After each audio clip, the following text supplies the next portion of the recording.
حالات زمانہ کی آزمائشوں کے باوجود، حالات زمانہ کے تغیرات اور تبدلات کے باوجود آپ فرماتے ہیں کہ ہمارے دل سخت ہو چکے ہیں، ہمارے اندر احساس ختم ہو چکا ہے، ہم خشیت الہی اور خوف خدا سے دور ہوتے جا رہے ہیں، ہماری آنکھیں خوف خدا سے، ہماری آنکھوں نے، آپ فرماتے ہیں کہ ہماری آنکھوں نے خوف خدا سے آنسو کو بہانا چھوڑ دیا ہے، ہم نے شب بیداریاں چھوڑ دی ہیں، ہم نے مسجدوں کو آباد کرنا چھوڑ دیا ہے، ہم دین سے دوری اختیار کرتے جا رہے ہیں۔ کہیں ایسا نہ ہو کہ ہماری یہ بے عملیاں اور بدعمالیاں ہماری ہلاکت کا سبب نہ بن جائیں، کہیں ایسا نہ ہو کہ ہم اپنے ہی اعمال اور اپنے ہی کیے ہوئے اعمال اور اپنے ہی کیے ہوئے کرتوتوں کی زد میں آ جائیں، پھر ہمیں سنبھلنے کا موقع نہ ملے۔ آپ فرماتے ہیں کہ قبل اس کے کیا انسان تم پر آزمائش آئے، قبل اس کے کیا انسان تو آزمائشوں میں گھر جائے، قبل اس کے کیا انسان تو اللہ کی پکڑ میں آ جائے،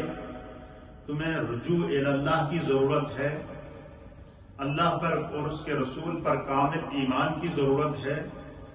اپنے آپ کو سیرت رسول اور افکار رسول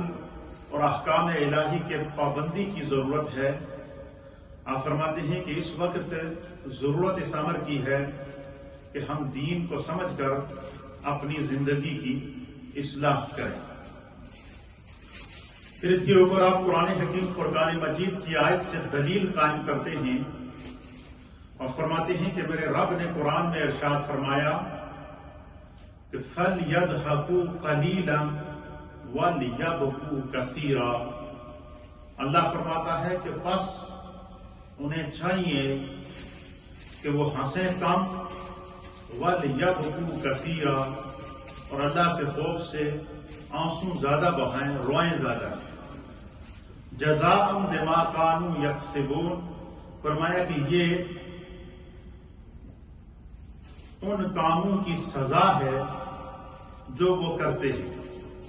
یعنی مقصود کیا ہے کہ اللہ تعالیٰ اس طرف اشارہ دیتا ہے کہ اے انسان، دنیا میں جو بھی تمہارے ساتھ واقعات پیش آتے ہیں یہ تمہارے ہی ہاتھوں کے کیے ہوئے اعمال کا نتیجہ ہے، اس لیے کہ قبل اس کے کہ تمہاری موت آئے، قبل اس کے کہ تو اللہ کی آزمائش میں گرفتار ہو جائے، قبل اس کے کہ تمہارے اوپر کوئی آزمائش آئے، تمہیں اللہ نے اشرف المخلوقات پیدا کیا ہے، تمہیں رب کریم نے کائنات کی ہر شے سے زیادہ تکریم اور عزت عطا فرمائی ہے۔ اللہ نے جتنی مخلوقات پیدا کی ہیں اس میں حیوانات بھی ہیں، اس میں جمادات بھی ہیں، اس میں نباتات بھی ہیں،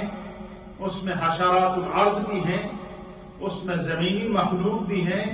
اس میں آسمانی مخلوق بھی ہیں، اس میں سمندری مخلوقات بھی ہیں،